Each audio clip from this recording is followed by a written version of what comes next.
ঘড়িতে বাজে এখন সকাল 8:30 আর এদিকে এই যে আমার ডালটা সিদ্ধ হয়ে গেছে যেটা ঘুটে দিচ্ছি।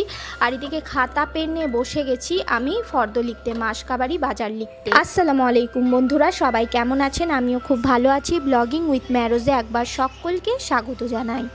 তো এখানে এই যে আমি ভাতও বসিয়ে দিয়েছি আর ভাতটা ফুটতেও আমার শুরু করে দিয়েছে। আর এদিকে আজকে কিন্তু আমি যে রান্নাগুলো করাবো সেটা আপনাদের দেখিয়ে দিই। তো চলুন দেখে নিই কী কী রান্না। তো আমাদের বাড়ির সামনেই একটা মাছওয়ালা দাদা ভাই আসেন, তো ওনার কাছ থেকে আমি এই মাছটা নিয়েছি। উনি এই মাছটার নাম বললেন ফ্যাসা মাছ। তো আপনাদের ওদিকে এই মাছটা কী নামে পরিচিত সেটা আমাকে কমেন্টে জানাবেন। তো মাছ যাই হোক না কেন সেটাকে তো ধুতে হবে, তো কেটে ধুয়ে ভালো করে বেছে ধুয়ে নিয়েছি। এরপর এখানে নুন আর হলুদ দেবো আর সামান্য লেবুর রস দেবো। লেবুর রস দিয়ে এটাকে ভালো করে মাখিয়ে নেব। মাখিয়ে নেওয়ার পরে কিন্তু আমি এটাকে তেলের মধ্যে ভেজে নেব। তো মাছওয়ালা দাদাভাইটা বললেন যে এই মাছটা নাকি খেতে খুবই টেস্টি, কিছুটা ইলিশ মাছের স্বাদ পাবো। তো আমাদের এই মধ্যবিত্ত পরিবারে তো সবসময় ইলিশ মাছ হয়ে ওঠে না দামের কারণে, তাই এই সব মাছ খেয়ে একটু ইলিশের যে স্বাদটা সেটা এটা দিয়েই মেটাই। এই আর কি করব বলুন, এটা ছাড়া তো আর কোনো উপায় নেই। তো যাই হোক, মাছটা আমি ভালো করে ম্যারিনেশন করে নিয়েছি। আর এদিকে কড়াতে তেল দিয়ে দিয়েছি, তেলটাকে গরম করে নেবো ভালো করে।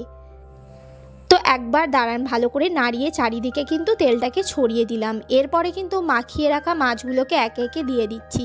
সব মাছ কিন্তু আমি দিইনি, অল্প অল্প করেই মাছ দিচ্ছি। আর এই যে হালকা হাতে কিন্তু উল্টে পাল্টে দিচ্ছি। মাছটা হচ্ছে খুবই নমনীয়, মানে একদম সূক্ষ্ম মাছ, বেশি নাড়াচাড়া করলে কিন্তু ভেঙে যাচ্ছে। সেই জন্য খুবই আলতো হাতেই কিন্তু আমি মাছটাকে উল্টে পাল্টে নিয়ে ভেজে নিচ্ছি। বেশি কড়া করে না ভাজলেও হবে এই মাছটা, কেননা এই মাছটা আগেই বলেছি ওই যে খুবই সূক্ষ্ম মাছ আর ইলিশের প্রজাতির একটা মাছ, তাই ইলিশ মাছ যেমন বেশি ভাজলে তার স্বাদটা নষ্ট হয়ে যায়, সেই রকমই এই মাছটাও বেশি না ভাজলে চলবে। তো মাছ ভাজতে ভাজতে কেলেঙ্কারি কাণ্ড হলো, গ্যাসটা আমার শেষ হয়ে গেল। তাই ভাবলাম চলুন আপনাদেরকে টিচার্স ডের গিফটগুলোকে দেখিয়ে দিই। এই তো এই দেখুন, যত রকমের গিফট আমি পেয়েছি সেটা সব এক জায়গাতে রেখেছি। আর আমার থেকে কিন্তু আমার মেয়ে বেশি এক্সাইটেড। তো মেহরোজ কিন্তু খুব লাকি, আমার সাথে সাথে কিন্তু আমার সমস্ত স্টুডেন্টরা ওকেও গিফট দিয়েছে, তাই ও খুবই খুশি। আর ও চাইছে তাড়াতাড়ি গিফটগুলোকে আনবক্সিং করতে, মানে খুলতে। তো চলুন একে একে খুলে দেখি কে কী আমাকে গিফট দিয়েছে। এই তো আমি চলে এলাম কাঁচি নিয়ে, আর এই যে একে একে গিফটগুলোকে এবার আমি খুলবো। তো শুরু করছি এই গিফটটা দিয়ে। তো এই গিফটটা কে দিয়েছে আমি তো ঠিক জানি না, কেন কোনো গিফটের নাম লেখা নেই। আর যে যাই দিক না কেন সমস্ত গিফটই কিন্তু আমার কাছে খুবই মূল্যবান, কেন ওরা খুবই বাচ্চা। আর ওরা যে মনে করে এই গিফটগুলোকে আমাকে সম্মান দেওয়ার জন্য দিয়েছে সেটাই আমার কাছে অনেক গুরুত্বপূর্ণ বিষয়। তো যাই হোক, এই যে আমি তো গিফটটাকে খুলে নিলাম। আর এই যে গিফটটাকে বের করছি, আর বের করে আপনাদের দেখাচ্ছি জিনিসটা কি। এটা হচ্ছে একটা লাইটিং শোপিস, একটা ফ্লাওয়ার আছে আর খুব সুন্দর কিন্তু দেখতে। আর এটা একটা লাইট সিস্টেম আর কি, লাইটটা আমি জ্বালাতে পারছি না কিন্তু ব্যাটারি সিস্টেম। আমার এটা খুবই পছন্দ হয়েছে। নেক্সট আমি আপনাদের দেখাচ্ছি, তো এটাকেও আমি কেটে খুলে নিচ্ছি। তো নেক্সট যেটা আছে সেটা এই যে খুলে নিলাম। আর এটা হচ্ছে একটা কফি মগ, আমার ধারণা যেটা আমি ভাবছি, তো ঠিকই ধরেছি আমি, এটা কফি মগ। আর এটা সিস্টার লেখা আছে, আর লেখা আছে অনেক কিছু, সেটা আমি আর পড়লাম না। তারপরে নেক্সটটা খুলছি, তো এটা খুলে দেখি এর ভিতরে কি আছে। আর আমার থেকে তো বেশি এক্সাইটমেন্ট হচ্ছে মেহরোজের, যে কতক্ষণে খুলবো। এটা দেখুন, বাহ, খুবই সুন্দর একটা কফি মগ দিয়েছে। আর এটা তো মেহরোজের জন্যই, এটাতে টেডি বিয়ার ছাপা আছে, সাথে একটা চামচও ছিল। তারপরে নেক্সট হচ্ছে কফি মগ। কিন্তু একটা জিনিস কি জানেন তো, তিন রকমের কফি মগ আমি পেয়েছি, যেটা আমার খুবই ভালো লেগেছে। এই দেখুন, এই একটা কফি মগ। আর এরপরে এটা মনে হচ্ছে বইয়ের মতো, এটা যেন মনে হচ্ছে যে ডায়েরি কিংবা খাতা যাই হোক, কিংবা একটা বইটই হবে। খুলে দেখি, দাঁড়ান এটাতে কি আছে। তো এই দেখুন, বাহ, খুবই সুন্দর একটা ডায়েরি, একটা পেন দিয়ে ছোট্ট মতো পুচকি একটা ডায়েরি আছে মেহরোজের জন্য, আর বড়টা আমার জন্য। আর যে পেন্সিল বক্সটা আপনাদের দেখালাম ওটা কিন্তু মেহরোজের জন্যই দিয়েছে, মেনশন করে দিয়েছিল।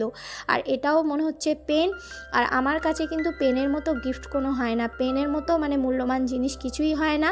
আর অনেকক্ষণ ধরে মেহরোজ বলছে, মা আমাকে একটা খুলতে দাও। তো এই যে লাস্টেরটা কিন্তু আমি মেহরোজকে দিয়েই খুলতে দেবো। এই যে এটা আমি খুলে নিচ্ছি, এটাও পেন আছে। আমি সমস্ত গিফটগুলোকেই আপনাদেরকে দেখিয়ে দিলাম। আর এই যে এতক্ষণ ধরে বেচারা বসেছিল, তাই ভাবলাম ওর মনের শখটাই বা কেন পড়ে থাকে, তো ওর মনের শখটাও মিটে যাক। তাই ও দেখুন কত সুন্দর করে ছোট ছোট পুচকি পুচকি হাত দিয়ে খুলে নিল। আর ও দেখুন দেখাচ্ছে আপনাদের পেন পেয়েছে। তো চলুন যাই রান্নাঘরে। তো মাছগুলো তো আমার ভাজা হয়ে গেছে, মাছগুলো আমি একে একে তুলে নিচ্ছি। আর যেটা বলছিলাম, আমার গ্যাস শেষ হয়ে গেছিলো, তো আপনাদের দাদাভাই এসে কিন্তু গ্যাসটাকে লাগিয়ে দিয়েছে। আর আমি চলে এসেছি, আবারও ফিরে এসেছি রান্নাঘরে রান্নার কাজে। তো মাছগুলোকে তুলে নিলাম, তো তুলে নিয়ে এরপরে সেম প্যানে কিন্তু মাছগুলোকে একে একে আমি সমস্ত মাছগুলোকে ভেজে নিয়েছি। এরপরে কিন্তু এই সেম প্যানের মধ্যেই তেল ছিল, যেহেতু ওই তেলের মধ্যেই আমি গোটা জিরে ফোড়ন দিলাম, দিয়ে দিচ্ছি পেঁয়াজ কুচি। দেওয়ার পরে আমি হালকা লাল লাল করে ভেজে, এই যে আমার কিন্তু আগের একটু পেঁয়াজের কারি ছিল, যেটা আমি এর মধ্যে দিয়ে দিলাম, ফ্রিজে রেখে দিয়েছিলাম, মাছেরই কারি। তো আমি কোনো জিনিসকেই নষ্ট করি না, সেটা তো আপনারা জানেন যারা আমার ভিডিও রেগুলার দেখেন। কোনো জিনিস কিন্তু নষ্ট করা উচিত না, তাই ওটাকে আমি মিক্সড করে দিয়েছি। এরপরে যখন ঝোল দিয়ে দিয়েছি, ফুটে যেতে কিন্তু আমি ভেজে রাখা মাছগুলোকে দিয়ে দিলাম। তো মাছগুলোকে দেওয়ার পরে কিন্তু আমি ভালো করে ফুটিয়ে নেবো। আর একদম লাস্টে সামান্য একটুখানি গরম মশলার গুঁড়ো ছড়িয়ে দেবো। তো এই যে আমার তো রান্না একদমই হয়ে এসেছে। আর এই যে গতকালের বিরিয়ানি সামান্য বেঁচে গেছিলো, তাই সেটাকে গরম করে নিচ্ছি, যে আপনাদের দাদাভাইকে একটু দিয়ে দেবো আর আমিও একটু খেয়ে নেবো, টিফিন করে নেবো। আর এই যে এদিকে কিন্তু টিফিন করা হয়ে গেছে আমাদের। আর এদিকে আমি কিন্তু প্রেশার কুকার বসিয়ে দিয়েছি, এর মধ্যে দিয়ে দিচ্ছি তেল। আরও একটা রান্না করব, যেটা হচ্ছে লাল শাক। তো তার জন্য এখানে কিন্তু পেঁয়াজ কুচি আর লঙ্কা কুচি দিয়েছি। দেওয়ার পরে হালকা লাল লাল করে ভেজে নেবো। ভেজে নিয়ে কিন্তু এই যে আলু দেবো। লাল শাকের মধ্যে আমাদের ঘরে সবাই আলু পছন্দ করে, তাই আলু দিচ্ছি। আমি কিন্তু পছন্দ করি লাল শাক কিন্তু ভাজা, কিন্তু আমার শ্বশুরবাড়ি এসে লাল শাক ভাজা সেরকম খাওয়া হয়ে ওঠে না। কেন, এখানে যে যেটা পছন্দ করে তাদের পছন্দ পূরণ করতে গিয়ে আমার পছন্দটা কিন্তু ঢেকেই যায় সব সময়। তো যাই হোক, সবার জন্য রান্না করতে গেলে কিন্তু সেটা খুবই ভালো লাগে, আর সেটাই আমি করছি। সেটা সবাই করে, প্রত্যেকটা গৃহিণীই তাই করে। তো আলুর মধ্যে আমি এখানে তো দিয়ে দিলাম হলুদ গুঁড়ো, দিয়ে দিচ্ছি ধনে গুঁড়ো, জিরে গুঁড়ো, লঙ্কা গুঁড়ো আমি এখানে দেবো না, কেননা এখানে আমি কাঁচা লঙ্কা ইউজ করেছি, তাই আমি লঙ্কা গুঁড়ো দেবো না। পরিমাণ মতো নুন দিয়ে দিলাম। এবার ভালো করে কষিয়ে নিচ্ছি আলুটাকে। আলু থেকে যখন তেলটা রিলিজ হতে থাকবে, তখন কিন্তু আমি এর মধ্যে ধুয়ে রাখা আমি ওই শাকটা দিয়ে দেবো, লাল শাকটা। তো আমি এই লাল শাকটা ভালো করে বেছে ধুয়ে রেখেছিলাম। আর লাল শাকটা কিন্তু আপনাদের দাদাভাই খুব সুন্দর এনেছিল, এবারে ফ্রেশ এনেছিল। ও কিন্তু খুব একটা সবজি পাতি ভালো আনতে পারে না, কিন্তু এরই মধ্যিখানে কোনো একদিন আবার ভালো নিয়ে চলে আসে। তো মানুষ মাত্র তো ভুল হয়ই, সবাই তো ঠেকেই শেখে, একদিনে কেউ শেখে না। তো যাই হোক, এখানে শাকটা দিয়ে দিয়েছি। এবার ভালো করে আমি কিন্তু কষিয়ে নিচ্ছি। কষিয়ে নিয়ে এবার কিন্তু আমি সিটি মেরে নেবো। তো অনেকেই হয়তো এখানে বলতে পারেন যে দিদি ভাই আপনি শাক কেন প্রেশার কুকারে করছেন, আপনি তো হাঁড়িতে করতে পারেন। ওই যে বললাম, আমার একটুখানিকেও আমার মনে হয় গ্যাস সঞ্চয় করাটা দরকার। কেন, এই মেহেঙ্গার জামানাতে যেটুকুটাই সঞ্চয় করবেন সেটুকুটাই আপনি লাভবান হবেন। তো যাই হোক, আমার তো রান্না বান্না সারা হয়ে গেছে। এবার বাকি যে কাজগুলো সেটা হচ্ছে রান্নাঘরটা গুছোনো। তাই সবার আগে আমি কিন্তু এখানে বাসন কুসনগুলো মেজে ধুয়ে নিচ্ছি ভালো করে, তারপরে আমি রান্নাঘরটা ভালো করে ক্লিন করে নেবো। তো আজকের মতো আমি কিন্তু ব্লগিং ভিডিও এখানেই শেষ করছি। আপনাদের আমার ব্লগিং ভিডিও কেমন লাগে কমেন্টে অবশ্যই জানাবেন। আর যদি আমার ভিডিওর মধ্যে কোনো জিনিস খারাপ লাগে সেটাও কিন্তু কমেন্ট করে জানাবেন, সেটাকে তাহলে আমি শুধরে নেবো। তো আজকের মতো ভিডিও এখানেই শেষ করছি। আল্লাহ হাফিজ, টাটা, বাই বাই।